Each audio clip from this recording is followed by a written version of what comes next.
What would you do if your mother-in-law told you that you weren't invited to your own baby shower, that it was happening without you, that your absence was for the best, that you wouldn't fit the tone of the event? 7 months pregnant, standing in my kitchen, I stared at her like I was trying to decode a language I never wanted to learn.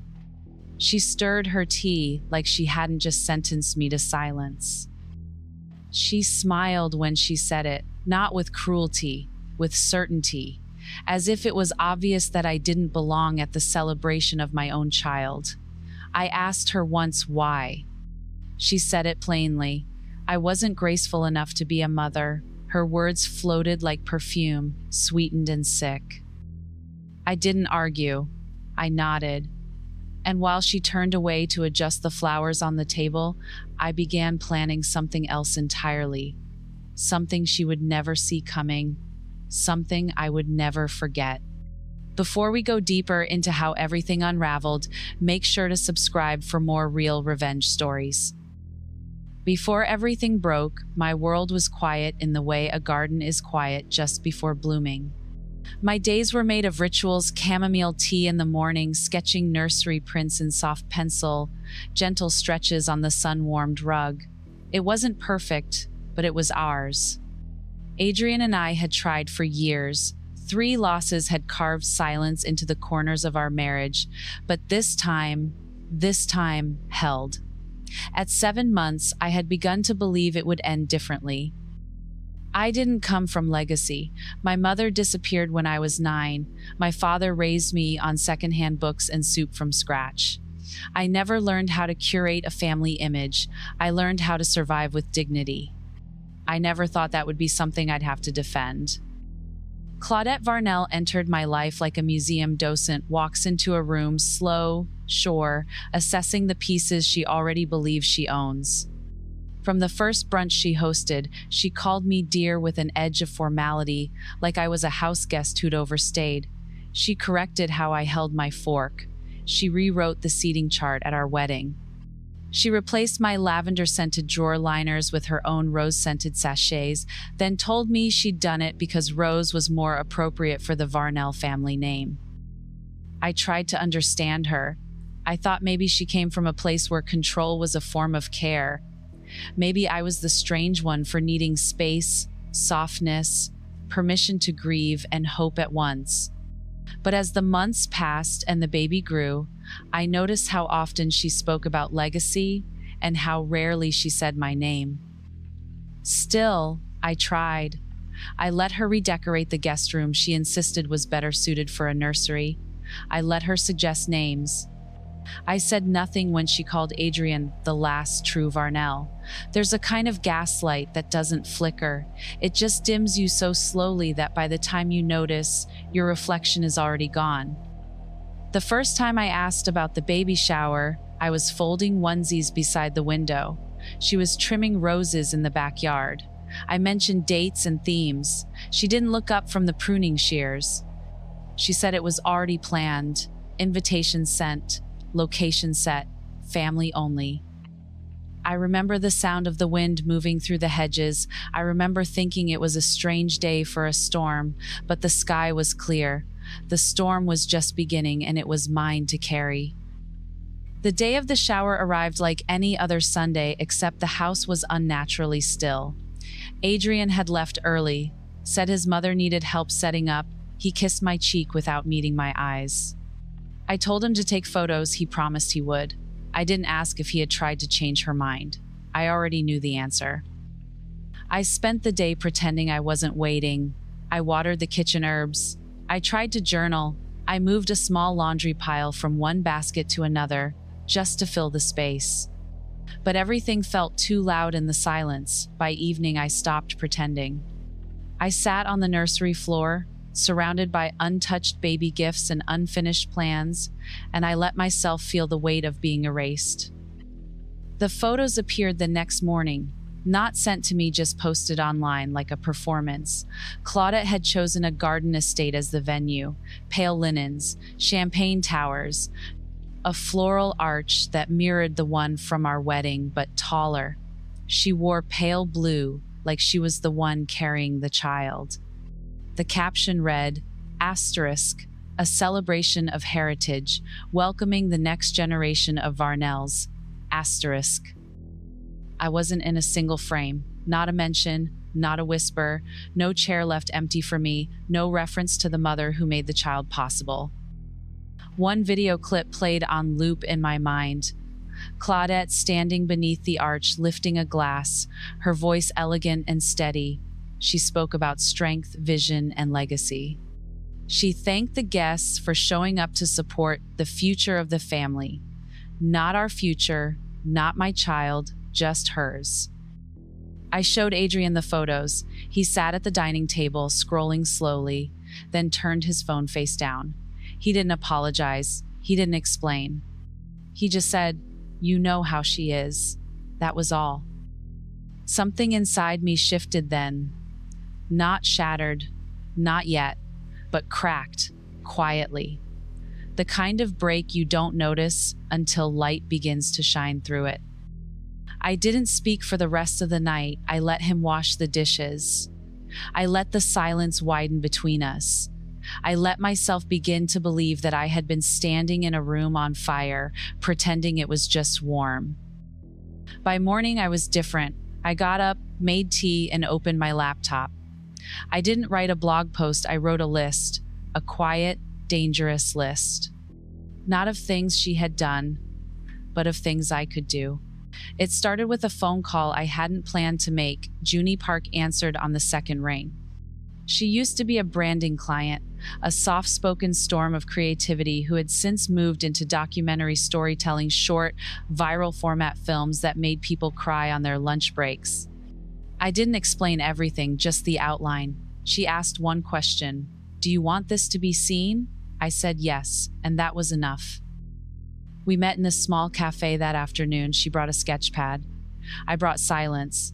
I told her what happened, not in rage, just in facts. Her pen slowed somewhere between not invited and family only. She looked up and said, "Then we make something real." The plan came together like something already waiting to exist, an alternative shower, not a mirror of Claudette's, but its antidote. No linen arches, no heirloom china. Just real women, real letters, and light. Junie called it a reclamation, I called it breath. I ordered a simple white dress that left room for movement. I spent evenings painting wildflower patterns on blank cards. Each one held a handwritten note to my daughter. Not about legacy, not about expectations, just about wonder. I asked my blog readers if they had stories to share.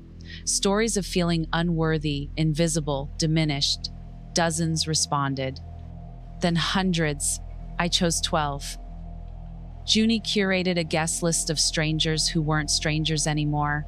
Single mothers, late mothers, women who had lost pregnancies and still carried names in their hearts. No curated smiles, no filters, just truth. Meanwhile, Claudette carried on untouched. She sent Adrian monogrammed towels for the baby. She asked if we'd considered storing the cord blood. She recommended a nanny agency her country club endorsed. Not once did she mention the shower. Not once did she ask if I was all right. Adrian watched me quietly.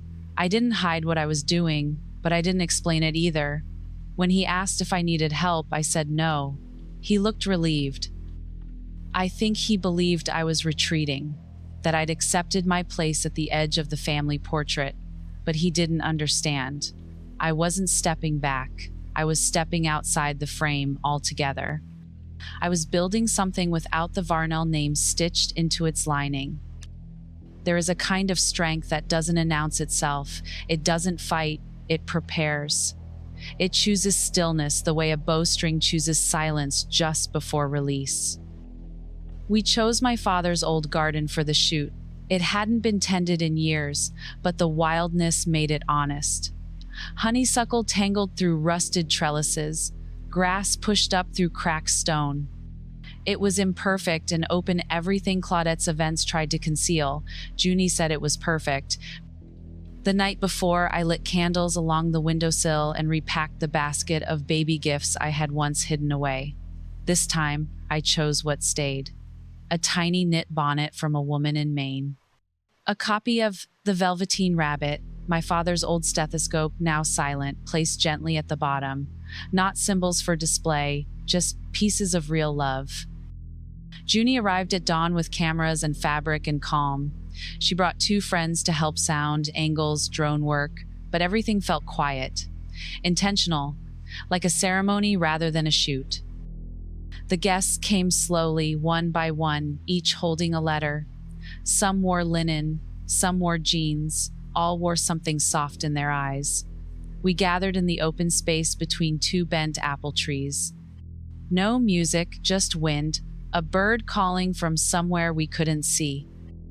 Each woman took a turn. They read letters aloud, notes to their younger selves, to lost children, to the mothers they'd become. Some voices trembled, some cracked in the middle. But none of them looked away. It wasn't polished, it wasn't curated, it was real, and it was luminous. When it was my turn, I stood barefoot in the grass, belly full, heart steady. I didn't mention Claudette by name. I didn't need to. I spoke about erasure, about how it feels to be uninvited from the celebration of your own becoming. I spoke about silence and how sometimes you don't scream, you build, you craft, you reclaim. Then I said what mattered most, that no child should enter the world believing they're part of someone else's performance, that motherhood isn't a title, it's a becoming no one else has the right to narrate. We finished with a simple shot, the group standing in a line, hands on each other's shoulders, eyes soft, not smiling for the camera, but looking past it. A final frame of unity, of refusal, of quiet defiance. Junie took the footage home. She told me to trust her.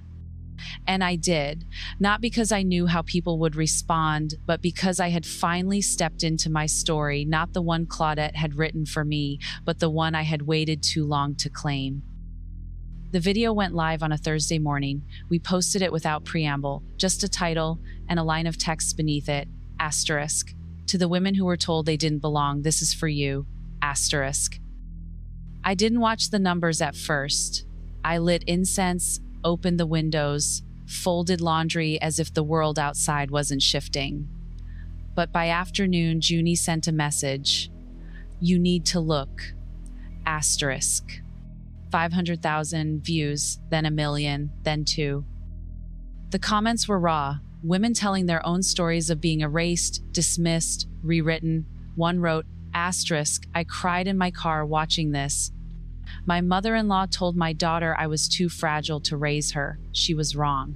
Asterisk, another said, asterisk. This is the most graceful revenge I've ever seen. Asterisk. News sites picked it up, a few parenting blogs. Even a celebrity reshared it on their story with 3 words. Asterisk. This is everything. Asterisk. Claudette didn't call. She summoned. Adrian got the message that evening. A family dinner, no discussion, just expectation. He hesitated. I told him to go. He returned tight-lipped, holding his jaw like it hurt to speak. I asked what happened. He said she called it a smear piece, said I was humiliating the family, said she had worked too hard building their name for something like this to overshadow it. He sat down slowly, like his bones had been rearranged. I asked him what he said in return. He didn't answer at first. Then he said it, flat and final. I told her that if she ever speaks about you like that again, she will not meet her granddaughter, not once, not ever. The room went quiet. I watched him closely. He wasn't defensive. He wasn't proud. He looked exhausted. But for the first time in months, he also looked awake. I didn't know, he said. I think I did, but I didn't let myself feel it. I thought if I stayed neutral, I was protecting you. But I was just avoiding discomfort. Not yours, mine. He reached for my hand, not out of guilt, but recognition. And I let him. Because this wasn't about punishment, it was about truth. The next morning, I received an email from Claudette. 1 sentence, asterisk.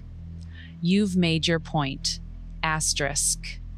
No apology, no reflection. Just a signal that her power had cracked. I didn't reply. I didn't need to. She had thrown a party to celebrate her version of legacy. I had told the truth, and the world chose to listen. That was all the reckoning I needed.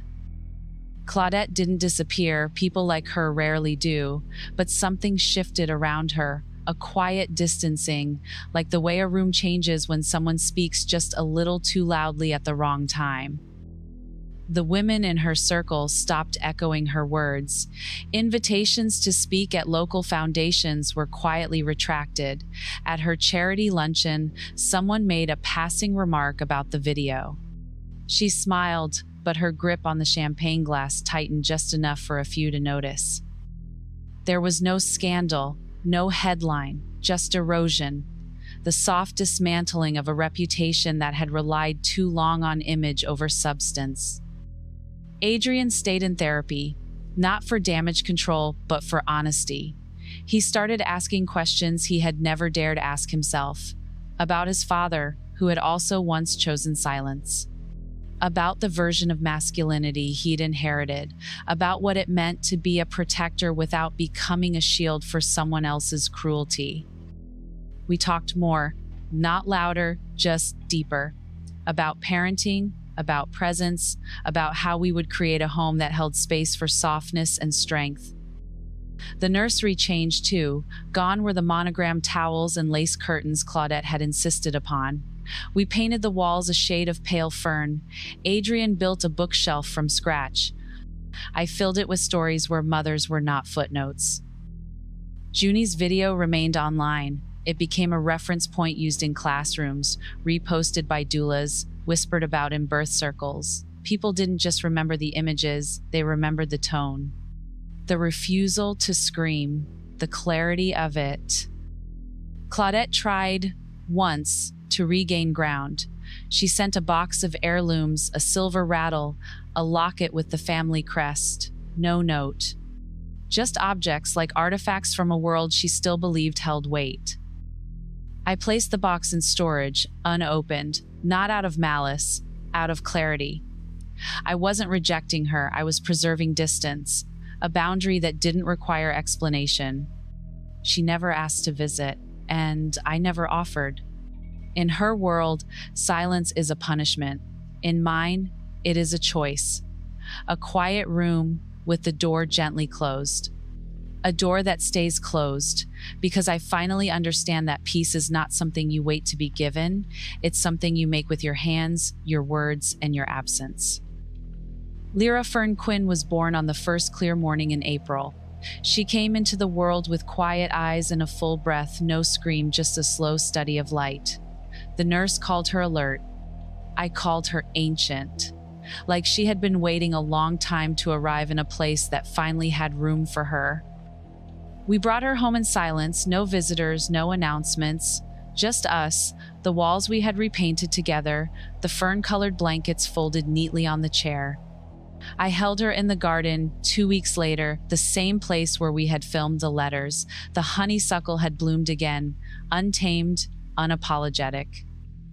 I planted lavender near the fence, then rosemary, then roses climbing, wild, the kind that don't stay where you put them. Adrian knelt beside me, holding Lyra while I worked. She slept, one hand curled near her face like a promise. We didn't say much, we didn't need to.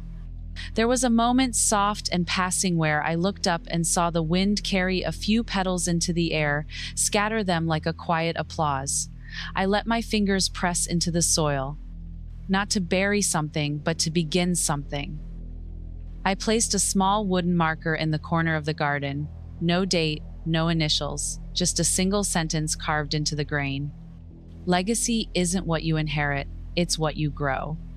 I stepped back and looked at it, not as a declaration, just as truth. And then I whispered something only Lyra could hear, something so simple it felt like breathing.